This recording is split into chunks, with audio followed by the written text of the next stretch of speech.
If you're looking for the fastest way to understand biohacking for longevity, you've come to the right place. We're going to break down those scientifically backed lifestyle changes that could help you live longer, And not just add years to your life. but really add more life to your years.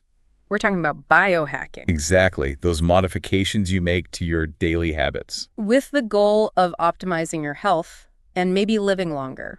It's about taking charge of your well-being. Our goal today is to cut through all the noise in the biohacking world. There are so many trends out there And we want to focus on 5 strategies that are really backed by science. to potentially help you live longer. And these are based on the insights of Dr. Chinta Siddharthan. Although the research is really compelling, It is important to remember, we're still learning about the long-term implications of biohacking this is about understanding the potential, for a longer, healthier life. not necessarily about overnight miracles. Let's start with, Let's jump into intermittent fasting. you've probably heard of it. What? And how can it help us live longer? Yeah, what's the big idea? So intermittent fasting is cycling between periods of eating Okay. and not eating. Right. And the idea What's is that this pattern Yeah. helps your metabolism adapt. Okay. And this can trigger something called autophagy, Autophagy. which is like your cell's recycling program. Got it. And it can also reduce oxidative stress, Uh-huh. and it improves how your body uses insulin. So it's like your cell's cleanup crew, Exactly. triggered by not eating. That's the idea. How does this work? Biologically, Yeah. a key mechanism is the metabolic switch. Okay. So when you fast, your body changes from burning glucose for energy Makes sense. to burning ketone bodies. Ketone bodies. And this switch has been linked to better mitochondrial function, Mitochondria. the powerhouses of your cells. I remember that from biology class. So fasting helps them run more efficiently. Wow. And it can also decrease inflammation.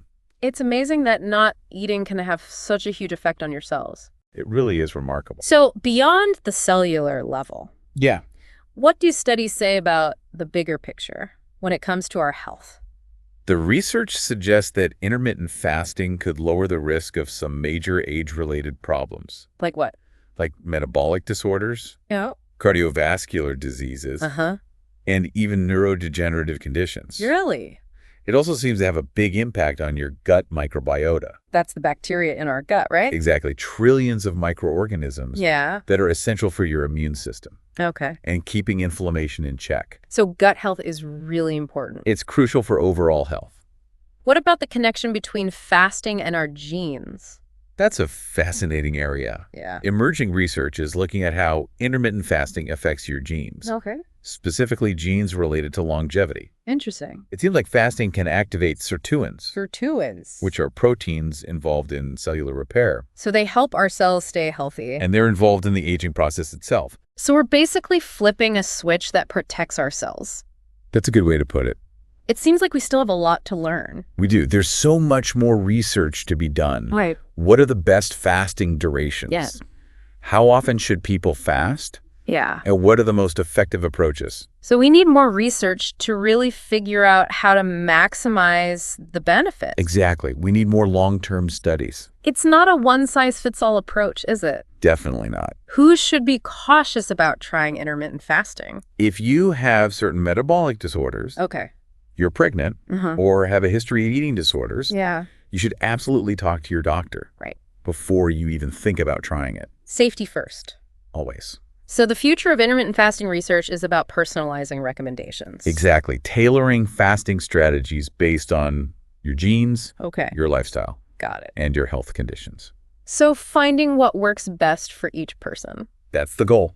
Okay, let's move on to something that might sound a little less conventional for longevity. Okay. Cold exposure therapy. Like ice baths and cryotherapy. That sounds intense. It can be. So what's the idea behind this? The key concept here is hormesis, Hormesis. which means that exposing yourself to a mild stressor, Okay. like cold in this case, Right. can actually trigger beneficial adaptations in your body. It's like giving your body a little wake-up call. Exactly. It makes things stronger. And one of the main effects is the activation of brown adipose tissue, or BA. Which is brown fat. But isn't all fat bad? Well, brown fat is different from white fat. Okay. It's metabolically active. Meaning? It helps your body produce heat. So it burns energy. Yes. It enhances your metabolic efficiency. So being cold can actually help you burn more calories. That's right. Are there other benefits of cold exposure when it comes to longevity? Research suggests that it can affect your immune system in a good way. Oh, okay. It seems to modulate immune function, potentially reducing inflammation throughout the body. And inflammation is linked to aging, right? Exactly. Chronic inflammation is a big factor in many age-related diseases. So reducing inflammation could be a really important benefit for longevity. That's what the research suggests. People often talk about feeling great after an ice bath. Right. Is there a biological reason for that? Yes. Cold exposure increases norepinephrine levels, a Norepinephrine. hormone and neurotransmitter. What does that do? It improves your mood, Okay. boosts cognitive function, Uh-huh. and makes you more resilient to stress. So that invigorating feeling is because of norepinephrine. It seems likely. Does cold exposure have any benefits for our heart health? Some studies suggest that it could improve cardiovascular health Really? by improving vascular function and circulation. So it's like a workout for your blood vessels. In a way, yes, But jumping into ice cold water sounds pretty extreme. it can be. Are there any risks? Yes, there are definitely risks to consider. Like too much cold exposure can be harmful, Right. and it can lead to hypothermia. And for people with heart conditions, It could put extra strain on their cardiovascular system. that's important to know. It is, so you need to start gradually. Oh. You can start by taking cold showers or using ice packs on certain areas. And then eventually try an ice bath. Exactly. Right. But always pay attention to your body. That's good advice. If something feels wrong, stop. So we need more research to figure out the best way to use cold exposure for longevity. Yes, we need to know the ideal duration, Okay. how often to do it, Right. and the right intensity. To get the most benefits with the least risk. Exactly. It's all about finding that sweet spot. Yes, finding that balance. Okay, let's move on to something a little more internal. Sounds good. Nutrigenomics and supplements. This is about how our genes and diet interact. Right, so how our genes affect how our bodies use the nutrients we eat. Exactly.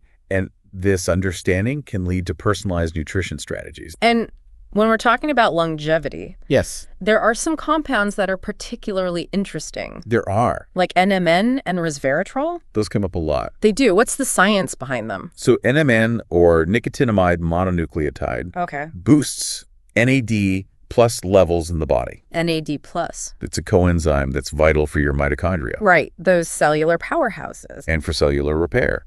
And NAD+ plus levels decrease as we age. They do. So the idea is that taking NMN could help counteract that. Interesting. And resveratrol, which you find in red wine, I curve that. has been linked to the activation of sirtuins. The proteins we talked about earlier. Right, the ones that are involved in extending lifespan. So should we all be drinking more red wine and taking NMN supplements? Not necessarily. Okay. While these compounds are promising, Yeah. it's not a simple answer. Right.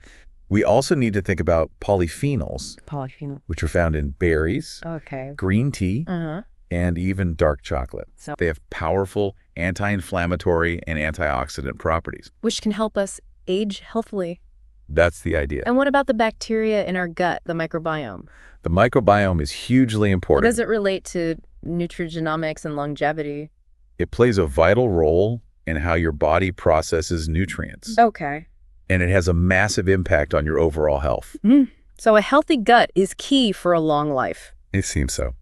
What about more common supplements like omega-3 fatty acids or vitamin D? Those are important too. Do they play a role in longevity? Absolutely. Omega-3s, Okay. vitamin D, Uh-huh. and magnesium are all being recognized as key nutrients for longevity. Interesting. Studies have linked them to a lower risk of chronic diseases. So it seems like supplements can be helpful, They can be. but it's really about knowing what your body needs. Exactly. You should talk to your doctor Okay. to figure out which supplements are right for you Right? and how much to take. Because taking too much can be bad. It's crucial to be informed. And to personalize your approach. Exactly. So let's talk about something that's a part of our everyday lives. Okay. Sleep and our circadian rhythms. Sleep is essential. It is, how does it affect longevity? Quality sleep is absolutely crucial for living a longer, healthier life. We all know we need to sleep. But it's more than that. Okay. Disrupted sleep is linked to a much higher risk of heart disease, Wow. cognitive decline, Mm-hmm. and metabolic disorders. It's serious. It is. And melatonin, the hormone that regulates our sleep-wake cycles, Right. is also involved in sleep quality. So it's not just about the number of hours we sleep. It's about the quality of that sleep. So how can we improve our sleep for longevity? The most important thing is consistency. Okay. Go to bed and wake up around the same time each day. Makes sense. And minimize your exposure to artificial light at night. Especially blue light from screens. Exactly. That can really disrupt your sleep. What about getting natural light during the day? That's crucial too. How does that help? It helps regulate your melatonin production, Okay. which strengthens your internal clock. So getting sunlight in the morning is a good thing. It can lead to better hormonal balance and better metabolic efficiency, What about those classic tips for better sleep? like reducing caffeine, Yeah. making sure your bedroom is dark and quiet, Right. and having a relaxing bedtime routine. Those still apply. They absolutely do. All those little things can make a big difference. What's the connection between sleep and Alzheimer's disease? Poor sleep has been linked to higher levels of beta amyloid, Okay. which is a protein that's a sign of neurodegenerative diseases like Alzheimer's. So lack of sleep could contribute to Alzheimer's. That's what the research suggests. And it's not just the quantity of sleep, it's the quality. Exactly. Deep sleep is particularly important. Why is that?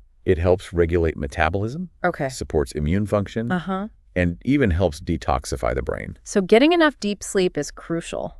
It seems, And future research will continue to explore the connection between sleep and longevity. I'm sure it will. Okay, let's move on to our final topic, Great. neuroplasticity and cognitive health. We all want to stay sharp as we age. We do. What can we do to support our brain health? Well, the good news is that our brains can adapt and change throughout our lives. That's neuroplasticity, right? Exactly. And there are things we can do to boost it. Like what? Things like meditation, Meditation? brain training exercises, Okay. and even nootropic compounds. So meditation can help our brains? It can. Meditation has been shown to reduce stress-related neuroinflammation. And chronic stress is bad for the brain. It is, so meditation can be very beneficial. What about nootropics? There are substances that are thought to enhance cognitive function. Like what? Some are experimental, but even caffeine has been shown to have cognitive benefits. Really? Yes, but it's important to do your research before taking any nootropics. Right. Some can have side effects. And what about exercise? Exercise is great for brain health. How so? Both aerobic and resistance training have been linked to neurogenesis. The growth of new brain cells. Exactly. And overall improved brain health. So what's good for the body is good for the brain. It seems that way. Are there any high-tech ways to boost cognitive longevity? Researchers are exploring things like neurofeedback Okay. and brain-computer interfaces Wow. for their potential to enhance cognitive function. That sounds pretty futuristic. It does, but it's still early days. So a lot more research to be done. Yes, definitely. It seems clear that biohacking offers a really promising way to live longer and healthier lives. It does, but it's important to be smart about it, Right. to make informed decisions based on scientific evidence. And we've talked about 5 key areas: Intermittent fasting, cold exposure, nutrigenomics, neuroplasticity. and they all have a solid foundation in science. They do, but we're still learning. So what's next for biohacking? Well, future research needs to focus on tailoring these strategies Okay. to individuals, so personalizing the approach. Exactly what works for one person might not work for another. So the takeaway is that embracing a holistic approach One that's grounded in science. is the best way to go. I think so, So biohacking can help us live longer and healthier lives. if we're smart about it. And if we keep learning and adapting as new research emerges, That's right. and we'll keep you updated on all the latest developments. I will.